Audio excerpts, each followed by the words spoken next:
time period, 1860s in New York City. And even though it's, Hollywood movie, whatever, historians have said that, that kind of accurately depicts, in some sense, the lawlessness that was going on in certain areas of urban cities, New York, Philadelphia, Boston, and so forth. And it illustrates the level of corruption that was involved in some police departments. What did you notice about the first clip there with the cop that came in? Looked like a professional police officer, right? Mm-hmm. What do you think? What did you notice? Returning the school's property. Yeah, he basically it was everybody. He had street gangs. Let me back up. He had the fire. Anybody get fired in here? Fire. No, you saw the fire brigades, right? Back then, becoming part of the fire department, it was like territorial. Very, if you had a fire in your area, you were able to go attempt to put out the fire, but you basically help yourself to the proceeds of that house. That house was on fire. And here you had two different fire brigades fighting over a house that was, near the border. And see what they did? They forget the house that was burning.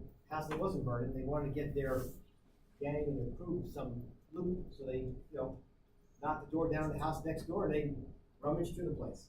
And that's where some of these guys got their, stolen goods from. But you saw the cop come in. The cop knows that the gangs are splitting up the loot after the fire. He's coming in, he's the local cop. He's coming to get his cut. Because, again, basically, cops like that, there was no hiring, no training, no nothing. You got your job because you were a friend or somehow related to the political party boss of that neighborhood. Yeah, and when that political party boss or someone got elected or not elected the next time around, you were done with, then that next person would put their people. So you see the potential right for corruption, right? But you saw in the second clip, when they were having some illegal boxing match, that the police raided them, right? But that was the Metropolitan Police. Back then, they had local police in neighborhoods, which was kind of separate from the Metropolitan Police, had citywide jurisdiction in New York City. And you heard the one politician say, look, you paid off the police. You paid off the local police, you didn't pay off the Metropolitan Police. And just again, just to illustrate the lawlessness and stuff. So envision that happening in different cities and why it was so difficult for professionalism to take place. But as we talked about in last class, police reformers like Teddy Roosevelt, who was one of the police commissioners in New York City at the turn of the century, were able to help turn it around by recruiting officers from outside the community and so forth. And just as this police professional movement was taking place, men by the name like Gus Vollmer, we talked about, out of Berkeley, California, was coming up with very innovative concepts, hiring college-educated police officers, using scientific methods to, applying to solving crimes, using new technologies at that time, putting a police radio in an actual car record. That was state of the art. These things were taking hold throughout the country. And then, as we spoke about, what happened? What kind of sidetracked all this police professionalism? What passage of what legislation? Prohibition, right? The passage of the Volstead Act, when alcohol was made illegal, created a complete black market, legal market of alcohol, because the public, it was a big demand for it. And that was the root of organized crime that still holds to today in America in some cities. But it also fostered a lot of corruption in law enforcement, payoffs and so forth. So just as professionalism was taking place, that kind of sidetracked. But again, police reforms did take hold. There was a lot of commissions that were implemented in the 30s to try to instill that professionalism throughout the country, and departments were taking shape. More predominantly on the West Coast and the East Coast, and we mentioned this last week too. Why were some of the cities on the West Coast more progressive when it came to professionalizing police departments compared to the East Coast? Why was that? Because East Coast just have been around, West Coast just starting up. Exactly. It's very hard to change cities or organizations where these kind of negative behaviors are entrenched in the culture of that organization, right? These new departments that are popping up, they learned from the mistakes that were happening on the East Coast, and they kind of like started off, on a better footing. All right, so what happened as we move on? Well, just some other events that took place to help influence professionals in law enforcement. What happened? 1941. 1941. World War II. World War II, right? World War II, millions and millions of men in the United States went off to war. It included some police officers. So there was a whole different dynamic. Many of those got to the war. Our country was experiencing a great economic boom after World War II.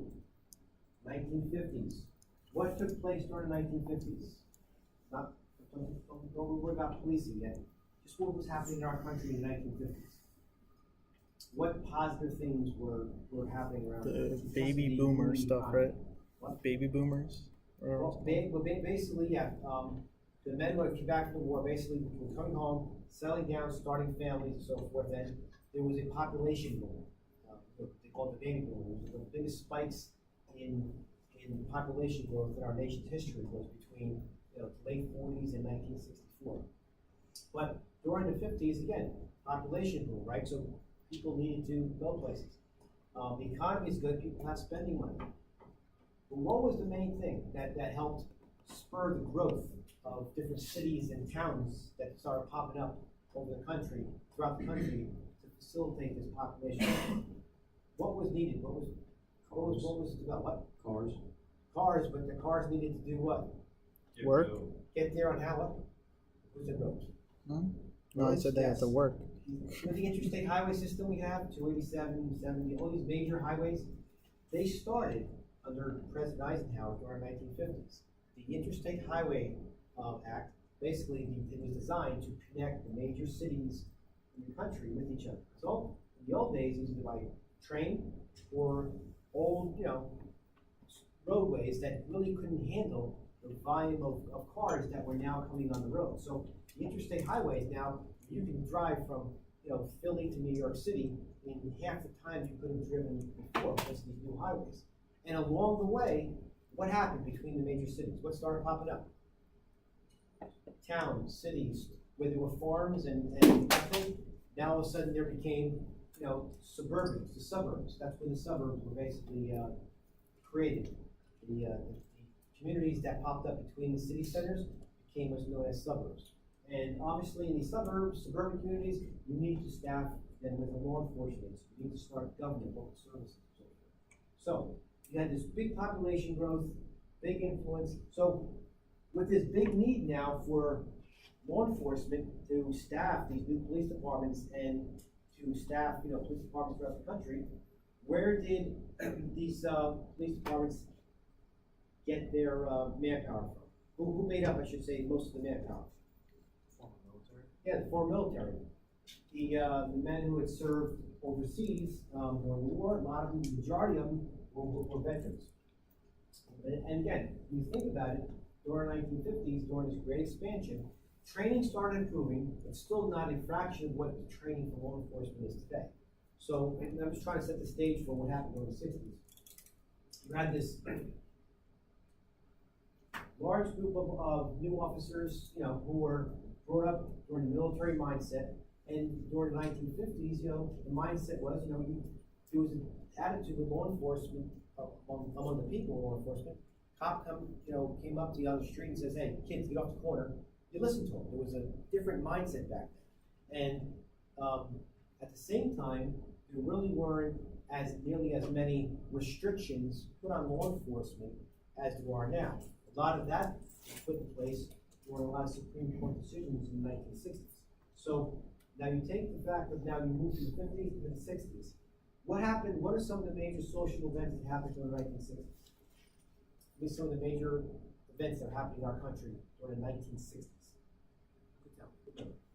Or you're watching the History Channel or learning from your U.S. history courses. Give me a couple things. Women's rights. Well, civil rights, whether it was for minorities, women, yes, that was all taking shape. What else taking place? Is everything as peaceful and quiet as it was in the 50s? No, right? What happened? People started questioning the government. Yeah, all of a sudden people started questioning government decisions. What were some of the issues they were questioning besides The war? the Vietnam War, right? Very controversial, unpopular war during the 1960s. That there were war protests, where there were mass demonstrations in major cities throughout the country. Issues of poverty and social injustices were coming to light that never had been brought to light before. So there was a confluence of all these major issues going on at the same time. Now, which resulted in a lot of civil unrest. There were riots in many cities. Some cities were, there were fires, burnings, riots, looting, killings. I mean, it was getting out of control. So you went from the 50s, which is relatively peace and quiet, prosperity, to the 60s with a social upheaval. And who had to deal with the rioting and everything else? The police, right? But unfortunately, the reality is the police, the fact is, the police, the majority of them, were not really prepared to deal with that civil unrest. Keep in mind, they were brought up during a different era, a different mindset, where they were trained in a military mindset, basically. In addition, they were used to basically telling people what to do and then listening. And they didn't have the amount of training, de-escalation, and civil disobedience training that officers get today. So it was ripe for problems, right? So you had a lot of problems with excessive force, police, citizen contacts were horrible. And at the same time, we had a new medium out there, right? TV news, which really wasn't that big in the 50s, it just started. But now all of a sudden, you're broadcasting live for the first time, people in the living room watching police officers do riots, and all they saw was a cop with a helmet and stick beating on a protester. These images were never brought into homes before, so the perception of the public started being woken up and changed. And so now you had this whole issue of, how does this all relate to police-community relations? It all has to do with the perception of the public of the law enforcement. So this prompted a lot of outcry and some changes to take place. What were some of the things that came out of this, though? And if there's any positives that came out of all this social upheaval and changes that were taking place during the 1960s, what were some of the positives that came out of it? But as far as from a law enforcement professionalism perspective, it forced what? Our government to look at law enforcement and what else? Community policing. Community policing, right? The idea that there were many commissions and studies that were done and millions of dollars now poured into this idea of not just reforming law enforcement, but reforming the entire criminal justice system. They kind of realized that the criminal justice system, that all the components of them have to work together, and that just that alone is not going to solve crime problems. You have to look at poverty, unemployment, and other issues that all combined together affect a community's well-being and affect people, and also how people deal with law enforcement. But one of the things that did come out of it is a major push towards police-community relations.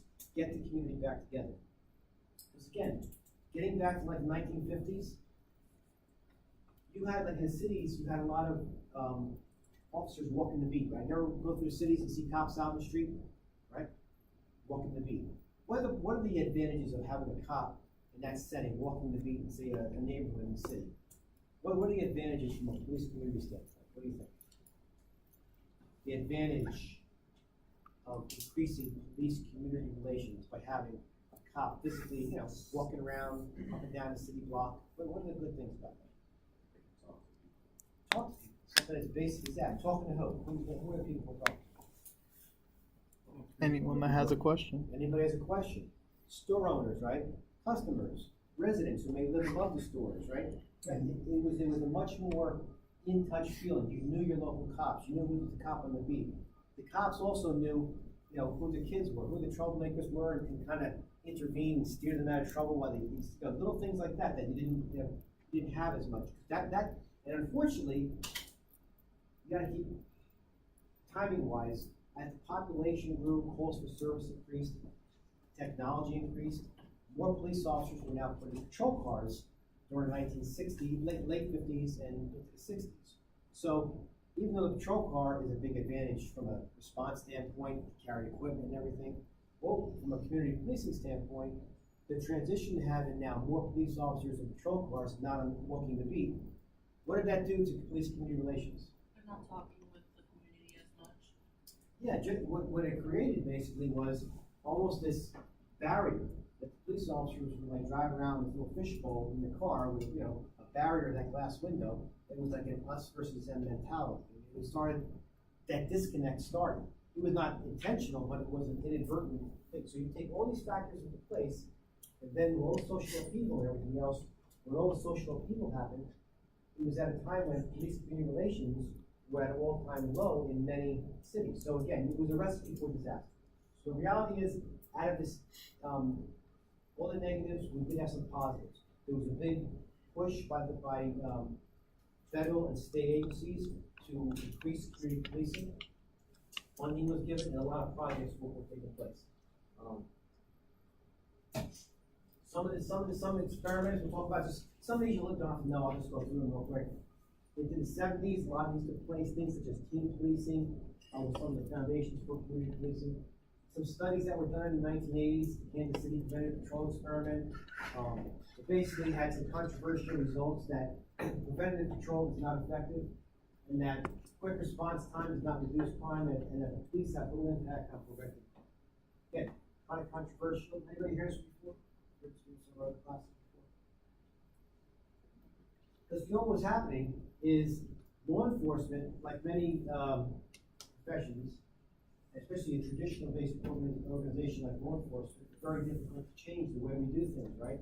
So if you're trying to tell them, hey, you know, the way you've been doing things is not working, you know, there may be police administrators may get defensive saying, hey, we've been doing this for 30 years like this, you know? But the reality was, they weren't thinking outside the box. They weren't really looking at new innovative ways to get the job done. This whole idea of team policing. Team policing was really the early concept, the early foundation for what later became community policing.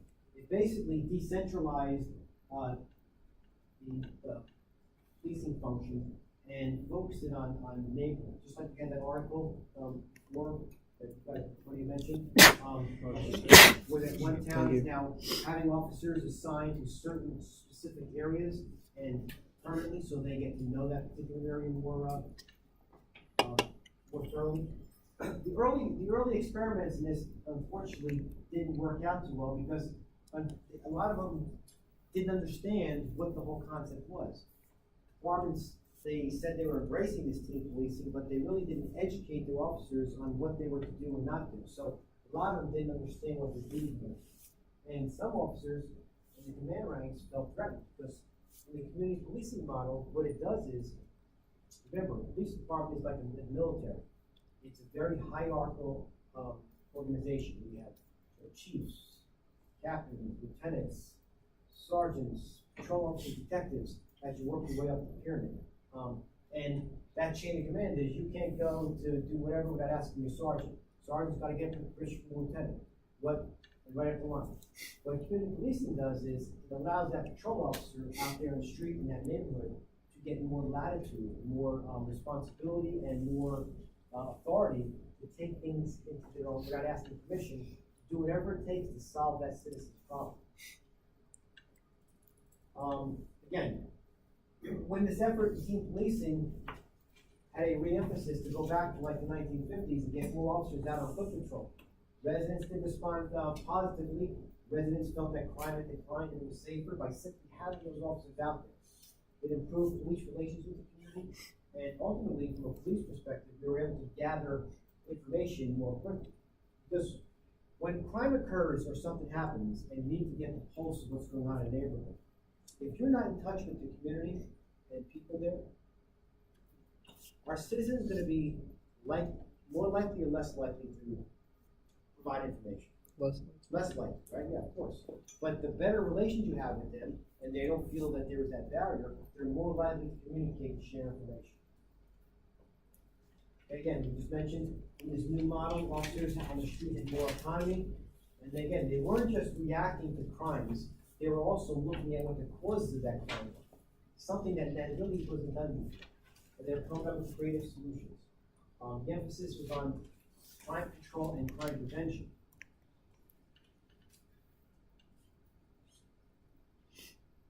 Now, as this whole idea of team policing evolved into community policing, we got what's called community-oriented and problem-solving. Ultimately, interacting with the public, getting back in touch with the public and having good communication is excellent, that's the foundation. But it's not, that they saw that that was not enough. You also had to put in there the problem-solving component. Because ultimately, even with improved relations, you're only gonna improve situations and prevent crime so much. You need to actually get in there and try to reach and solve the problems that are causing or contributing to the crime problem that may be there. So this whole idea of focusing on community policing and problem solving really started to take shape. Also, there was increased cultural diversity and concern with police violating minority rights, so we have to look at the relationship between police and members of the minority community. There were other issues that took place of why we needed this new effort in problem solving. There was increased violence in our society. We mentioned this about officers being attacked in the police car.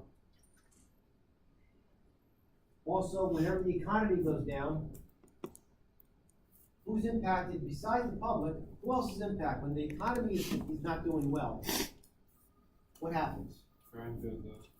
Crime usually goes up, and does this decline in the economy, does it impact law enforcement? Yeah. Absolutely. Like every other government agency, you know what? Government is funded by what? How do we get our funds? Taxes. Taxes, right? And if, let's say, a lot of businesses go out of business in your town and there's a lot less tax base to get revenue from, that revenue is used to pay for services, including policing.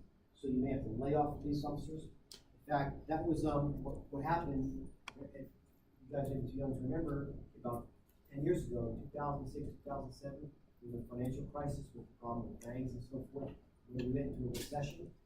A lot of towns, including big cities, laid off large numbers of police officers. And some, who didn't lay off just didn't hire for years. Created a lot of stagnation, and a lot of community-related programs that were in place had to be consolidated because it was a bare bones mentality. And the mindset was, we need to do more with less. But what came out of that were some positives. It kind of made police departments operate more efficiently, because when you have to do more with less, you're still tasked with achieving the objective, right, of providing police services. But at the same time is you got to do it more efficiently, more effectively. You do that by keeping outside the box. So again, it emphasized organizational change and gave officers, again, by adopting this COPS philosophy, gave officers more discretion in the decision-making process. Why, again, the emergence of COPS will continue is there's a desire for greater personalization of government services by the public. It was a common theme that isolation of the police from the public is a problem, create a problem. Means over the end syndrome and us versus them mentality. We kind of talked that before. That's what had to be eliminated in order to get back in touch with the community and help together. Because ultimately, the one thing you want to educate your public on, your community on, is that is it the police responsibility alone to prevent crime? Now, who else is responsible to help prevent crime? Everybody. The whole community, right? We all are. It's a collective effort. There's just some experiments that took place going in different generations of the evolution of this community-oriented problem-solving policing. But the fact is this, though: from the late '80s throughout the 1990s, as you can see, look, initially there were only 300 departments throughout the country that had adopted this community-oriented problem-solving policing approach. But almost not even 10 years later, 8,000 of these departments had adopted this. Again, and there was a lot of trial and error, and some departments adopted it quicker than others. But again, overall, what it amounted to today is that the majority of departments do operate in some foundation of this community, oriented policing and problem solving, methodology.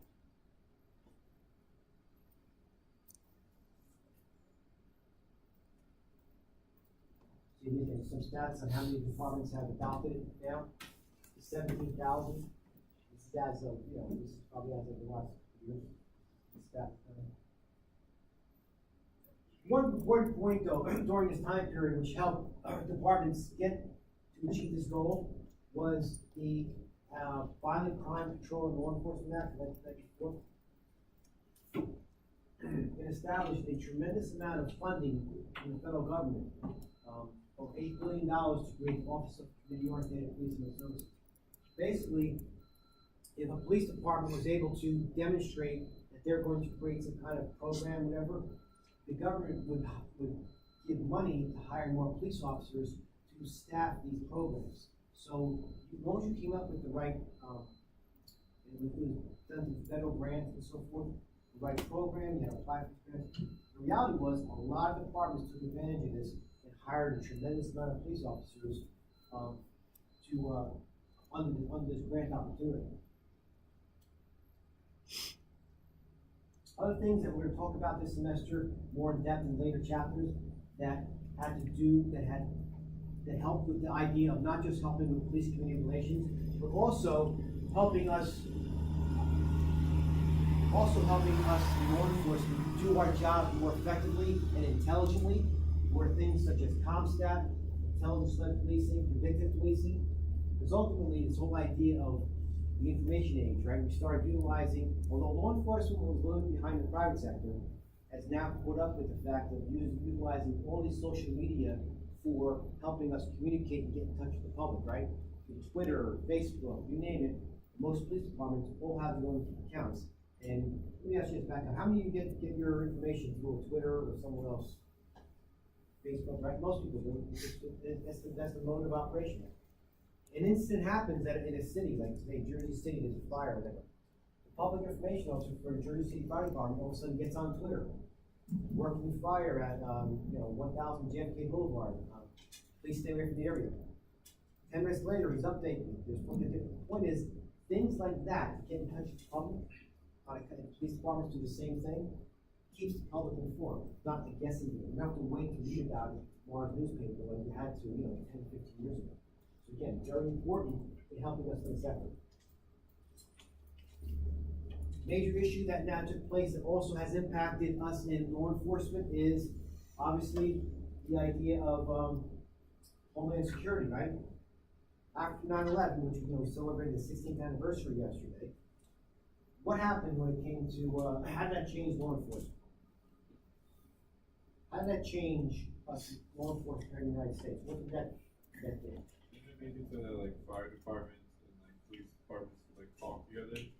Well, or I think they not on the same you're on the right track. It definitely helped increase our preparedness in protecting critical infrastructures and communicating with other first responding agencies and other police agencies.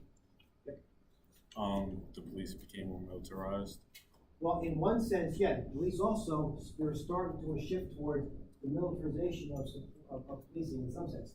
If not, if they didn't have before, a lot of departments started establishing, emergency response teams, special response teams. They was always out there, like originally SWAT teams that's originated in LA and kind of took hold of other departments. They always were out there, but it became more widespread after 9/11. Again, because ultimately, the task of securing the homeland, it all comes down to your local police departments in most cases. And we'll show some examples of that throughout the semester. But again, the Department of Homeland Security was formed in 2002. It was $14 billion in new money. A lot of time and money was spent in not just addressing vulnerabilities in our critical infrastructures, but it also was monies given to local towns and cities to help beef up not just the critical infrastructures, but training and manpower and specialized skills to deal with the Homeland Security threat. Well, what was the goal of cops in all this? Did those community policing go away? No, in fact, in spite of having to do some, a shift towards some militarization and some different training and different concepts, the idea of having community policing in place actually helps tremendously our efforts in Homeland Security. Why is police community relations more important than ever when it comes to the police's mission to protect the homeland, from Homeland Security perspective? Because they can find out things straight from the source or from citizens. Exactly. Just like by having good community relations with the citizens in a community or neighborhood about crime that may be occurring, and having the citizens willingly pick up the phone and tip off the police that, hey, something's gonna happen. I heard my neighbor talking about, robbing that convenience store. The same is true for Homeland Security. By maintaining good, positive public relations with all the communities in your particular city, you are increasing the odds of somebody giving you information that's going to help you prevent a terror attack. And that has happened before. A lot of terror attacks, plans that have been aborted, some of them were a direct result of neighbors, even relatives of the would-be attackers coming forward and advising and letting authorities know of what was happening, what they saw.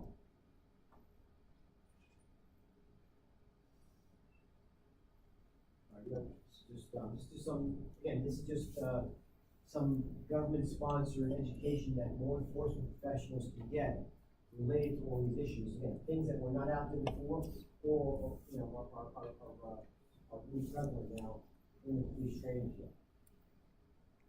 All right. This chapter 1 was really a quick overview of the historical aspect of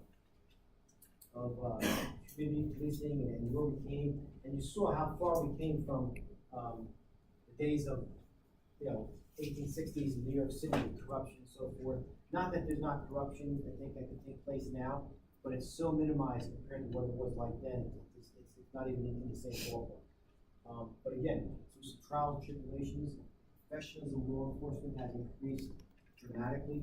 But at the same time, there's the need for community relations and community's involvement in law enforcement, in crime prevention and in crime reduction has never been more important.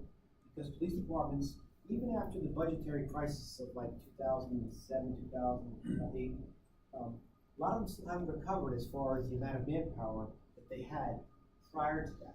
Many departments, including my former department, still have less officers now than they did prior to the financial crisis.